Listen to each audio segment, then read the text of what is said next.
કોઈએ ખૂબ જ સરસ કીધું છે, ના ચહેરો સાફ કરવાની જરૂર છે, ના આઈનો સાફ કરવાની જરૂર છે. જો કોઈ સુંદર ચહેરો જોવો હોય તો કોઈ દુખિયાના આંસુ સાફ કરવાની જરૂર છે. નમસ્કાર, દિવ્ય સંદેશ સાથે હું જયેશ મેવાડા.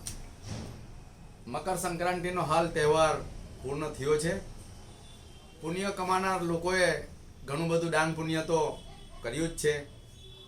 કોઈએ ગોળ વેચ્યો છે, કોઈએ તલના લાડુ વેચ્યા છે, તો કોઈએ ગાયને ઘાસ ખવડાવ્યું છે, તો કોઈએ શહેરના ફૂટપાથ ઉપર સૂતેલા લોકોને ધાબળાનું વિતરણ પણ કર્યું છે.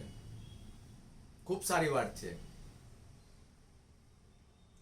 મકર સંક્રાંતિનો આ તહેવાર એક એવો છે કે જ્યાં દોરીના કારણે દર વર્ષે લોકો જીવ ગુમાવતા હોય છે. પરંતુ આ વખતની મકર સંક્રાંતિમાં આવી ઘટના લગભગ ન જેવી બની છે. સલામ છે પોલીસ વિભાગને, તેમને ખડે પગે રહીને દોરીના ચાઇનીઝ દોરાને, કાચના દોરાને અંકુશમાં કર્યા છે. સલામ કરીએ છીએ અમારા જાબાજ પોલીસ કમિશનર શ્રી અનુપમસિંહ ગેહલોતને, જેમની દીર્ઘદ્રષ્ટિથી મકર સંક્રાંતિના તહેવાર અગાઉ જ ચાઇનીઝ દોરીના પેડલરોને જેલના સળિયા પાછળ નાખી દીધા છે. ખૂબ જ સરાહનીય કામગીરી છે. પોલીસ વિભાગની ખડે પગે દરેક પુલ ઉપર હાજરી, આવતા જતા વાહન ચાલકોને સીધું માર્ગદર્શન, સેફટી બેલ્ટ જેવી જીવને જોખમમાં મૂકનારી પ્રવૃત્તિઓને રોકવા માટે પોલીસ વિભાગે ખરેખર ખૂબ જ પ્રશંસનીય કામગીરી કરી છે. ત્યારે આપણે હજુ એક કદમ આગળ વધીને જવાબદાર તંત્રનું ધ્યાન દોરવા નાનકડી વાત લઈને અમે દિવ્ય સંદેશ તરફથી અપીલ કરીએ છીએ કે ભૂખ્યાને ભોજન આપવું એ ખૂબ જ પુણ્યની વાત છે. પરંતુ એથી પણ વિશેષ પુણ્યનું કામ છે તેને ભોજન કમાવાનું શીખવવાનું. આપણે લોકો શહેરના ભિક્ષુકોને, રખડતા લોકોને એક ટાઈમ જમવાનું આપીએ છીએ, એનાથી ફક્ત તેનો એક દિવસનું પેટ ભરાય છે.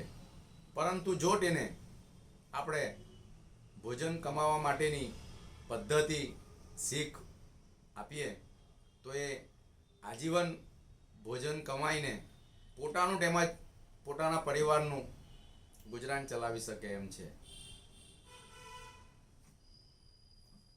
દાનવીરો દાન તો કરી રહ્યા છે, પરંતુ એ દાન ખરેખર યોગ્ય જગ્યાએ છે, યોગ્ય વ્યક્તિના હાથમાં છે, એ થોડો વિચાર માંગી લે છે.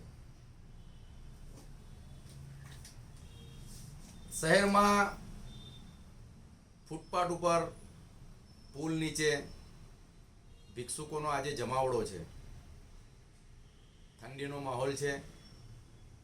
ઘણી જગ્યાએ તો આવા ભિક્ષુકો ઠંડીના કારણે મૃત્યુ પામ્યા છે. દુઃખની વાત છે.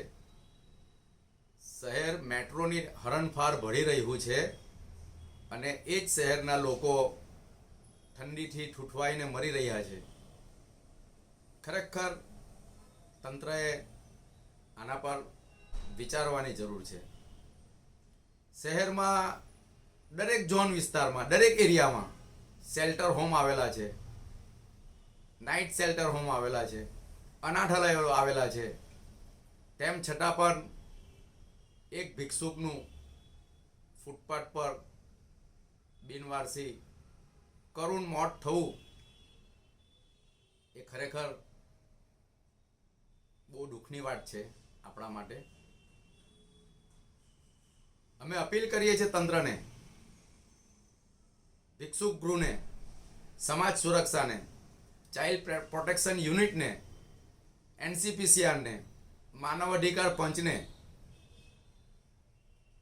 કે તેઓ બેગર એક્ટ 1959ના કાયદાની અમલવારી કરાવે. શહેરમાં ભીખ માંગવા પર પ્રતિબંધ છે, અને જો કોઈ ભીખ માંગતો પકડાય તો તેની સામે સમાજ સુરક્ષા વિભાગ સખત કાયદાકીય કાર્યવાહી કરી એને ભિક્ષુક ગૃહમાં લઈ જાય છે. પરંતુ એ થઈ નથી શકતું. દુઃખની વાત છે. સમાજ સુરક્ષા વિભાગ જિલ્લા મેજિસ્ટ્રેટની સીધી નિગરાની હેઠળ ચાલતો આ વિભાગ સાવ નિષ્ક્રિય છે, અને ભિક્ષુકો રોડ ઉપર, ફૂટપાથ ઉપર ઠંડીથી ઠૂંઠવાઈને મરી રહ્યા છે. ખરેખર એ ગંભીર બાબત છે. અમે અપીલ કરીએ છીએ ફરીથી સમાજ સુરક્ષા વિભાગ એક્ટિવ થાય, જિલ્લા મેજિસ્ટ્રેટ તેઓને ઓર્ડર કરે, પોલીસ કમિશનર શ્રી આવા લાગત વિભાગને સૂચના આપે કે રોડ પર રખડતા ભિક્ષુકો, નાના બાળકો, મહિલાઓ આજે પણ ફૂટપાથ ઉપર, પુલની નીચે પડ્યા પાથડિયા રહે છે અને ક્યારે તેમને મોત મળે એની રાહ જોઈ રહ્યા છે. તો ફરીથી હું આપ સૌને વિનંતી કરું છું, શહેરના જાગૃત નાગરિકોને વિનંતી કરું છું કે જો તમને ક્યાંય પણ આવા ભિક્ષુકો રોડ પર પડેલા દેખાય, નિરાધાર દેખાય, બીમાર દેખાય તો તેઓને નજીકના શેલ્ટર હોમ સુધી લઈ જવાની વ્યવસ્થા ગોઠવવી જોઈએ, અથવા તો